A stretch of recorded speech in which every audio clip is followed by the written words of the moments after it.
Hey there, welcome to the James Show, News Talk 820 WBAP, now on FM at 93.3. Look, I'm a pretty stereotypical Texan here, born and raised, which means I love the Cowboys, guns, and the death penalty.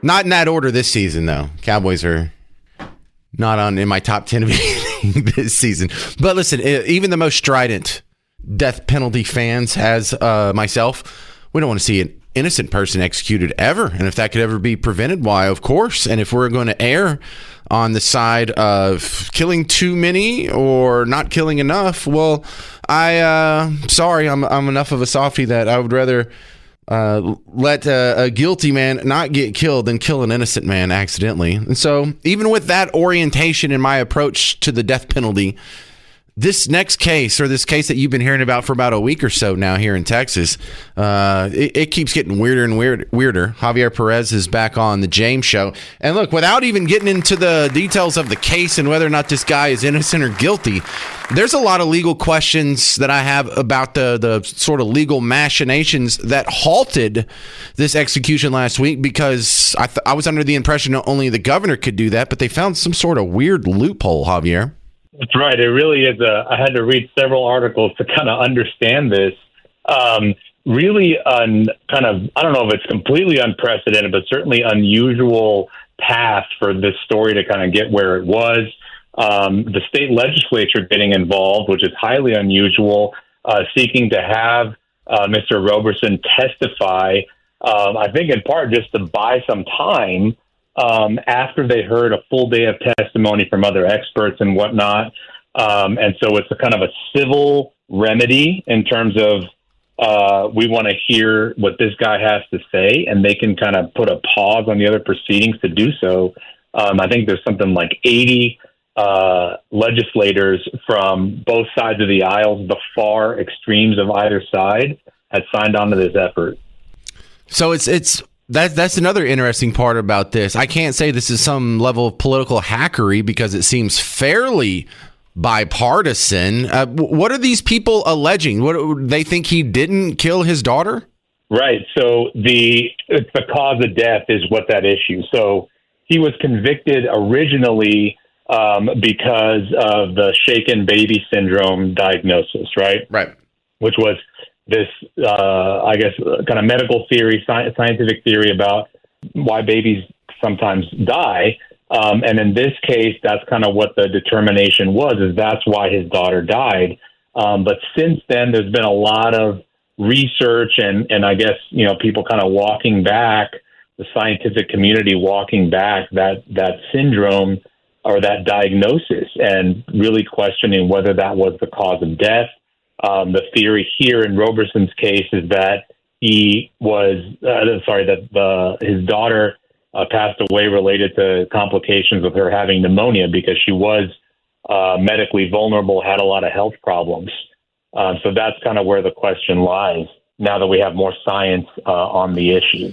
Yeah, and so that caught me by the heartstrings when I heard it earlier. He got convicted under junk science and the cause of death is under question. But then I go read up on it, and there were like 17 visible injuries on the baby, lacerations and bruises and getting beat upside her head and whatnot. And even if it's not technically shaken baby syndrome, I still don't see the evidence that she didn't die from abuse. Right. So that is, that's a good point, because that's the point that the prosecutors are making is even if, shaken baby syndrome is not as kind of solid or clear as we thought it was, it doesn't disprove that him injuring the daughter caused her death, right? It doesn't disprove it. It just kind of makes you question whether it was this syndrome or not. Yeah, so it's probably like blunt force trauma syndrome or whatever, and there were still witnesses. There's still all kinds of evidence piled up. And then you probably know more about this, Javier, the weird human behavior about how many people recant some of their testimony. Witnesses and other cases throughout history will recant their testimony if they find out it'll lead to another person dying. And I thought that's sort of an interesting human variable to throw in there is the fact that, if people have even just like a 1% doubt, they've often changed their stories to prevent an execution because they don't want to be the responsible party in someone's death. Right. I mean, I think that's fascinating that, you were this sure unless you know the stakes. But, right, the criminal standard for a conviction is beyond a reasonable doubt.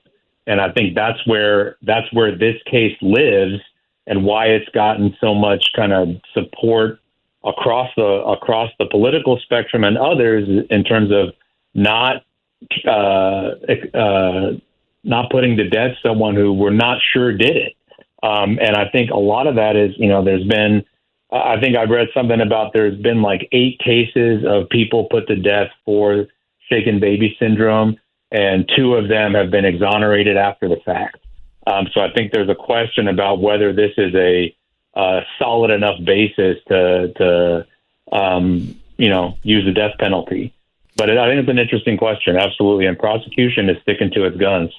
All right. I appreciate hearing from a lawyer on this. If you want to find more of Javier, or maybe go to his website and judge him based on his appearance, cranebrogdon.com. That's why most people go, Javier, right? They just want to see what we look like. cranebrogdon.com. Hey, here's another weird human behavior, Javier. If I go look at the Google Trends for me, the second most search term for the James Parker Show is James Parker's wife. People want to know what Miss Parker looks like, apparently, and Google just tells me there's a lot of creeps out there. Miss Parker. Thank you, Javier. I gotta go. 800-288-9227. 800-288-9227. If you have any opinions on this case, I would like to hear from the local sleuths out there.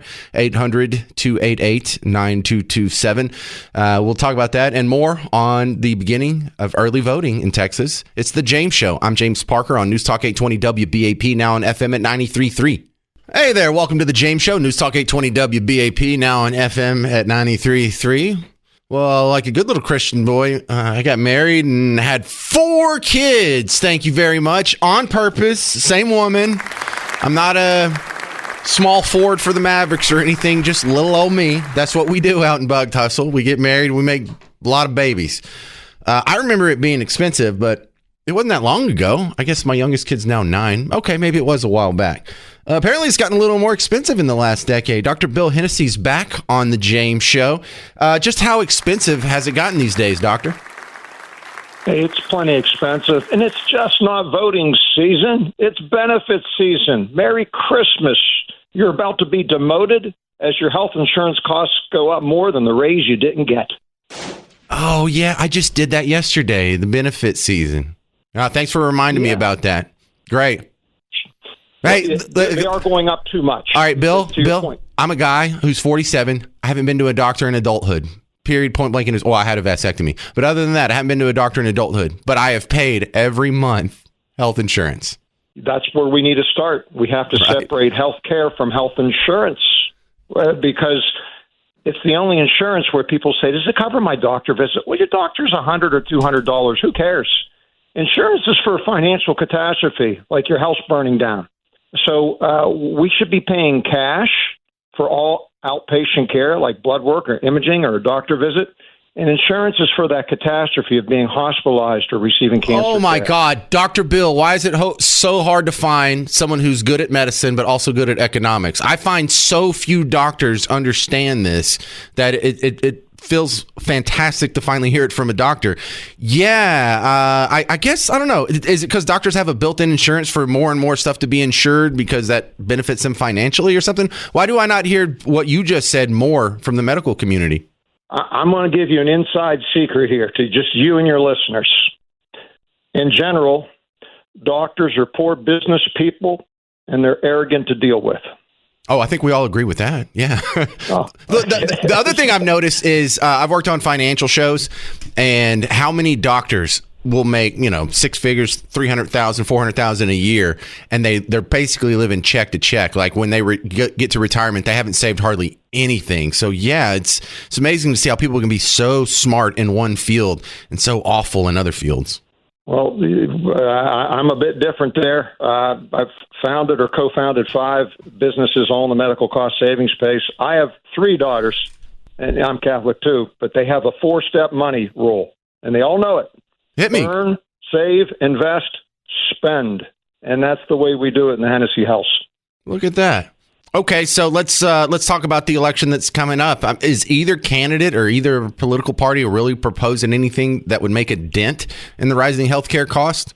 Well, the price transparency executive order that President Trump signed, and I was there when he did it, it would be a great start. We get to know the price of everything else in our economy, except healthcare, which violates so many other federal laws, but nobody's enforcing them because the lobbyists of the hospitals and insurance companies got them all bought off. But price transparency be a wonderful thing, and now we do have the legal right to ask for the price before we get it.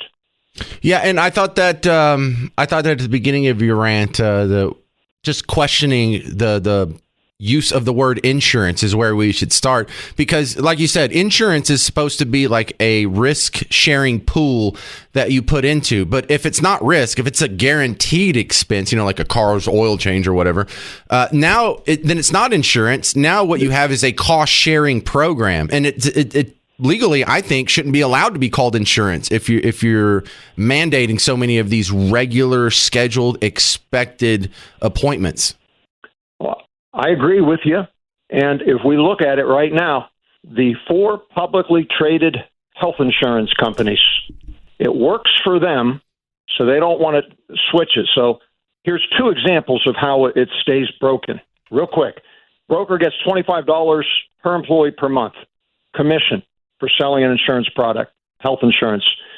The goal is to get to 1,000 lives and make $300,000 a year and keep it the same. Now, your rates are going to go up 20% this year. So the Blue Shield broker talks you into saying, well, that's good because everybody else is going up 30%. So that means Christmas 2024, that Blue Shield broker gets his first quarter 2025 compensation by Christmas. So while everybody else is getting demoted, by keeping 98% of his business or more with Blue Shield, he gets promoted. Where's the fix in this, Bill? Non-Blue Shield, non-United Healthcare, new health insurance policies that separate healthcare from health insurance. A company like mine, Care Guide, tells people where to go and what to pay for all outpatient care in all 50 states. And let's go with a carrier that's not as crooked or rigged to create proper risk actuarial management for affordable health care that's going to be about $20,000 less for a family of 4. So do you have the situation in Texas committed to memory? What does our landscape look like? Like, how many companies do we have and whatnot? We got 3 of the 10 largest cities in the country. You do have fairly good competition, a lot of medical providers, and step one is want to save money on health care for yourself? Don't go to the hospital. Places that are not the hospital, like Quest and LabCorp or independent imaging centers, cost a lot less than the hospital. But warning to all your listeners, the electronic medical record is being used to control hospital-employed physicians who only see a hospital choice on where to send you to rip you off to have you pay 5 times what the care is really worth. Ask your doctor to be referred to a non-hospital location so the care is affordable for you. All right, is this still your website, CGA Saves? It is indeed.